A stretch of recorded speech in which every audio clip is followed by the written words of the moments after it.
What is the new look or the new face of KPMG? That is really captured in the ambition to be the most trusted, trustworthy professional services firm. That's the ambition. When we say trusted, we don't only talk about clients and the owners, employees. We're talking about the public.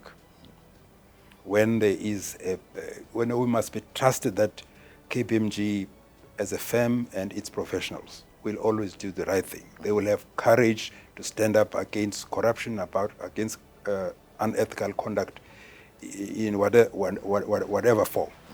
And that KPMG is going to be at the forefront of coming up with ideas to really change not just the way that the profession is seen by the public, but genuinely own up to the concerns of the public and be an agent of change in KPMG and in the profession.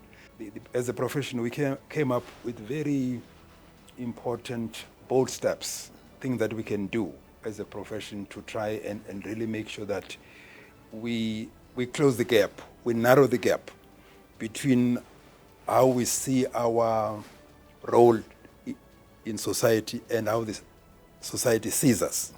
Because the big thing is that, which I keep repeating, the temptation in a capitalist world to say, I'm a commercial business, and therefore I must go for that revenue, those profits, that's what goes up. You say these things of ethics and so on, yeah, as long as I don't get caught. But inside, you are saying, no, that should not be the spirit. Mm-hmm. We should do things for the right things because this is who we are. But let me also tell you something about accountability, why you need to account to society. SAICA, our institution, is set up by Act of Parliament. The RBA, our regulator, is set by Act of Parliament. And Parliament, in this case, are proxies to the public. So the public said to us, go and set these up and do business within these rules. That was the public, okay? Therefore, there is no way of thinking that you're not accountable to the public. You always will, for as long as you have these acts of parliament that say that. Obviously, being the NBI, you get an opportunity not only to engage with business, but also to engage with government. We speak about building the sort of social transformation that needs to take place, especially within the corporate sector. And now you have to go back and now speak to, what did you say, your partners or the places in which you now advocate for all of these things to take change. How do you then also start now making them understand that? Because this is what corporate South Africa is doing. I mean, you spoke about a dark period that we experienced for about 10 years as a country. Are you being now heard? I don't know if it's so much about being heard, but I think it is about the way that we partner with government. So I think that there's been a process within government to try and reinstate or reignite. A set of values and an ethos around what it means to be in public service.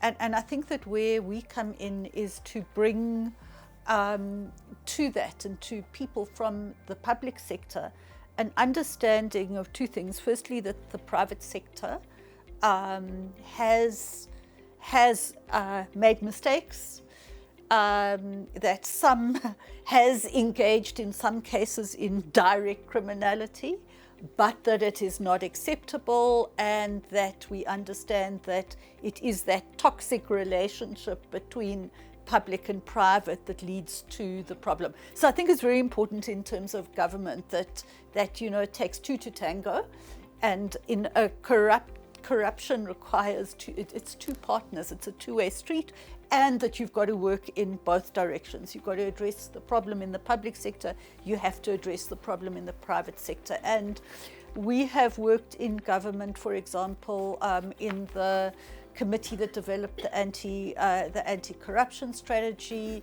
We've developed partnerships. We have tried to take that experience into the private sector. We've tried to take the kind of good work that is being done in the private sector into the public sector. And so you build those partnerships and relationships of trust.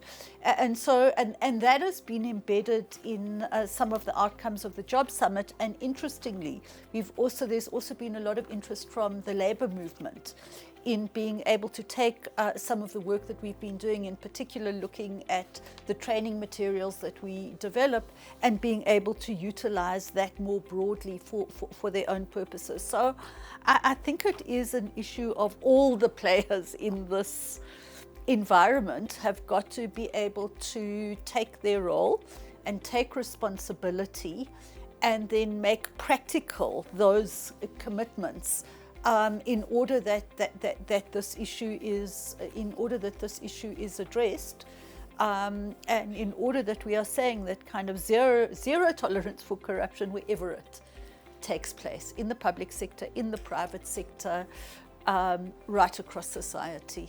So I think you've got to own it and you've got to deal with it. I've been saying South Africa is blessed that because of the constitution and a strong civil society, including NBI and so on, we confronted this state capture, this clientelism, this group of the elite that has taken over the state quite early, within 30 years of our democracy. And we put them under the wall and we get them in jail and really discredited their agendas forever. And this creates a space for the country to make a new start. The disappointment is going to be when this does not happen and people don't get up in jail and it doesn't get really ingrained in the leaders that come after us, that crime doesn't pay. And that loyalty, when you're in a public office, is not loyalty to your party. It's loyalty to South Africa, to the Constitution. So this is a unique opportunity. That's why I'm very excited with the experiment that we're running at KPMG, what you guys are doing with business leadership in terms of conscientizing this thing. But for me, the big change is going to come when there are consequences for corruption, and the next generation of leaders can grow up appreciating that this thing doesn't pay. You know, I think we do make our future by the actions that we take and the direction that we go in. But I do think that if we look at the broader context in society and the kinds of challenges that the majority of South Africans face in terms of unemployment, youth unemployment, inequality, poor education, what is so clear is that to a large extent it is corruption that is removing opportunity from people at a whole range of level. You know, whether it is at a municipal level that services can no longer be delivered. I mean, there's a report recently out about corruption in the way that teachers get jobs that leads to unqualified people teaching our young people. It can pervade every level of society. So this is a much bigger issue that has the capacity to undermine it's not only an issue, it has very practical consequences for our development path and the opportunities that people have.